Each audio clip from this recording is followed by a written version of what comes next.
Avec la rénovation de l'herbier du Muséum à Paris a été lancé un autre chantier tout aussi titanesque. C'est la numérisation des 3/4 des collections, une petite dizaine de millions d'échantillons. À l'horizon se profile l'herbier virtuel le plus riche au monde. Ici, on s'occupe de la numérisation des types. Ce sont les premiers spécimens trouvés et décrits pour chaque espèce. Avant de numériser ces types, il faut valider leur authenticité. En regardant avec les bases de données en ligne, différentes bases de données en ligne, et les publications qui sont aussi présentes en ligne et qui nous aident beaucoup, et c'est un aspect qui s'est beaucoup développé ces dernières années, j'ai pu retrouver la publication d'origine, en l'occurrence c'était plutôt celle-ci. La publication d'origine, des spécimens sont cités, les spécimens étaient présents dans l'herbier, je les ai mis en pochette rouge, et on a des types qui sont repérés. J'ai repéré juste un tout petit peu avant un spécimen très intéressant, parce qu'en plus, il nous parle de l'histoire de l'herbier. Voilà.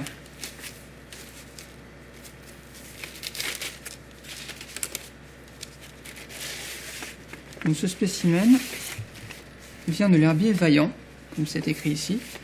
C'est un spécimen qui a été récolté par Tournefort. On peut le savoir à l'indication qui est indiquée ici, Corollaire Institutiones Rei Herbariae. C'est une œuvre de Tournefort qui date autour de 1700. Donc ce spécimen qui a été récolté en Orient, donc dans le voyage en Orient de Tournefort, entre 1695 et 1700 à peu près, a été cité par Linné, donc par Linné lui-même, dans le Species Plantarum.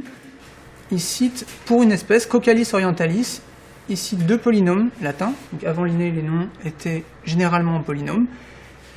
Donc 2 polynômes, dont celui de Tournefort. Donc il va finir en pochette rouge. Donc je fais le travail d'amont. La personne après qui reviendra n'aura plus qu'à repérer les pochettes rouges, les sortir et les traiter. Tout simplement.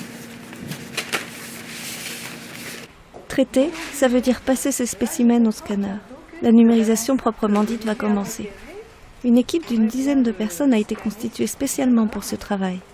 Elles ont des centaines de milliers de types à traiter, sans compter ceux qu'elles vont identifier tout au long du chantier de rénovation. Alors en fait, c'est un scan qui est inversé, donc il y a la partie qui fait le scan qui est en hauteur. Et là, c'est un dispositif qui est actionné par une manivelle. Et quand on actionne la manivelle, en fait, le spécimen remonte sur la face du scan. Et donc, on peut avoir une image sans avoir à retourner le spécimen.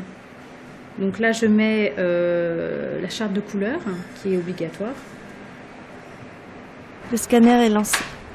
Tous les spécimens vont être numérisés en haute définition, soit des dizaines de téraoctets de données qui viendront façonner l'herbier virtuel.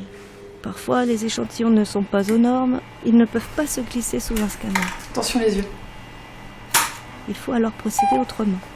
Tout se passe par des prises de vue photographiques. La numérisation des types va encore durer 2 ou 3 ans. Pour les millions d'autres échantillons, plus ordinaires, une procédure et une logistique industrielle est nécessaire. C'est donc une société spécialisée qui s'en charge. Sinon, on y serait encore à la fin du siècle.